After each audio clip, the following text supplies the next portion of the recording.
Okay, I'm going to answer the traditional question of how to make steak au poivre sauté.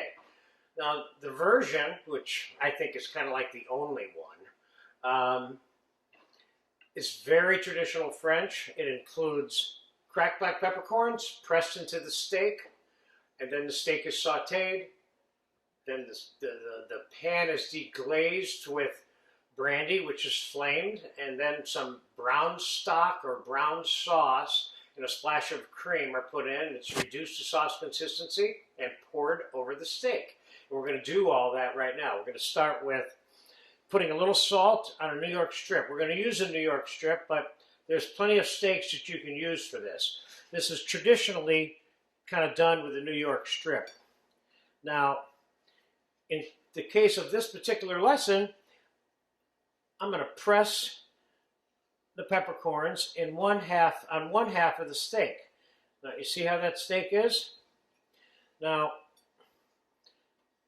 there's two things you can do here.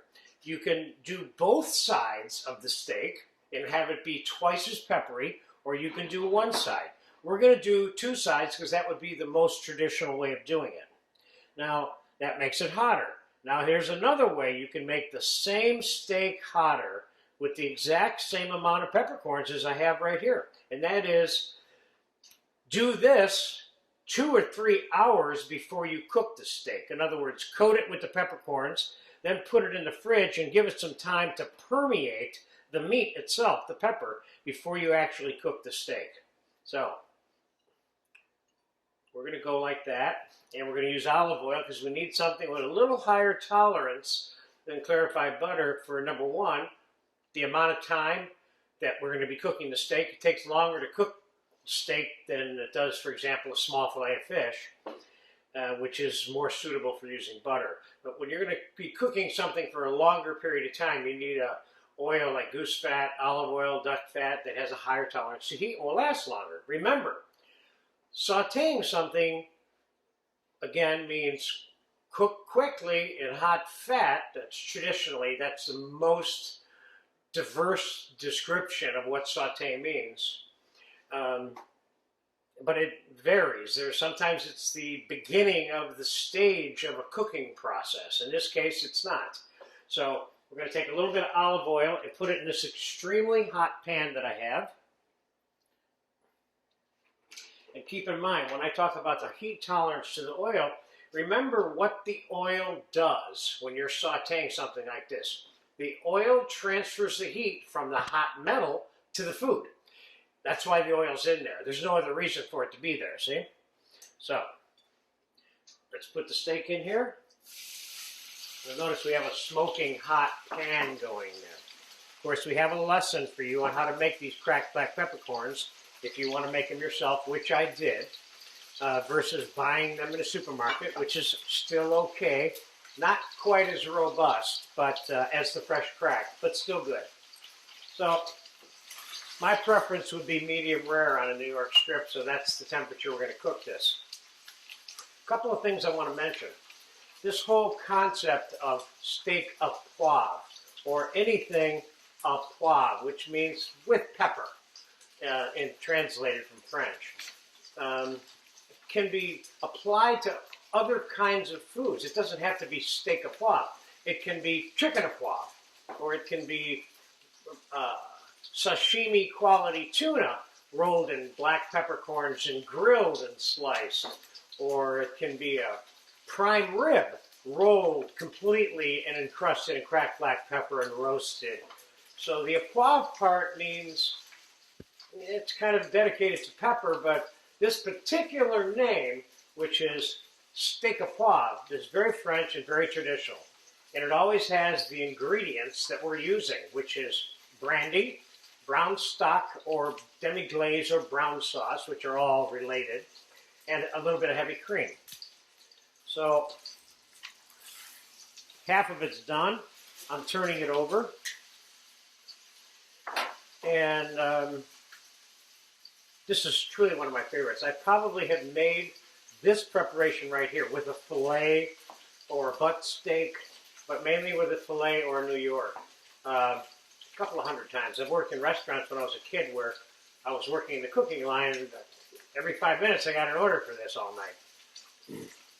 So, because we're going to make the sauce in the pan, we can finish the cooking of the steak while we're making the sauce, because we're still going to be imparting a lot of heat. Not quite as much as just oil, but for right now, we're going to accelerate this cooking process. And we're going to start that sauce adding process with the brandy. Add the brandy, and then we're going to step back and we're going to light the brandy. We're going to burn off the flames. We're going to have to burn every single little part of it off. Then we're going to add some demi-glaze to it, or some brown sauce, which I have here, which of course you know you have a lesson for in this course, in the stock and sauce class. And now we're going to add a splash of cream. That steak is medium rare right now. So I'm going to take the steak out, and now we're going to finish the sauce.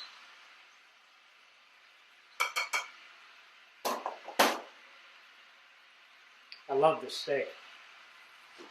Now we're going to reduce all of this together, the burnt brandy, the demi-glaze, and the cream, until it's sauce consistency, and then we're going to pour it over the steak.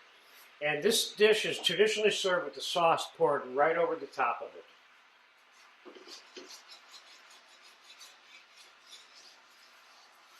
This is a very good example for this sauté class, and this particular lesson in particular, of making the sauce in the pan. This is a very easy version of many versions of making the sauce in the pan when you're sautéing something. The whole function and purpose of making the sauce in the pan typically is to retain all of the cooking flavors that are left in the pan, and that's why the sauce is made in the pan. Otherwise, we'd make the sauce over here. Okay, the sauce is just about ready. I'm going to taste this.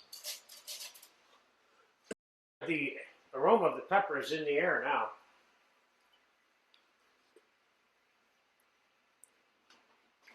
This sauce is good just the way it is. Doesn't need any salt.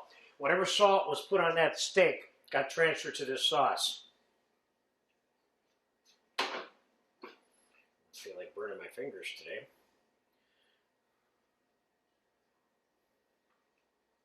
And there is your classic French-style steak au poivre. Remember, keep in mind, you can use this technique and this sauce version, which is the original version in all of French cooking for steak au poivre. You just saw it. You can use this version and apply it to other things that you have cracked black pepper encrusted around. I'm getting ready to enjoy this right now. I hope you get a chance to make this and enjoy it. Steak au poivre, à la française.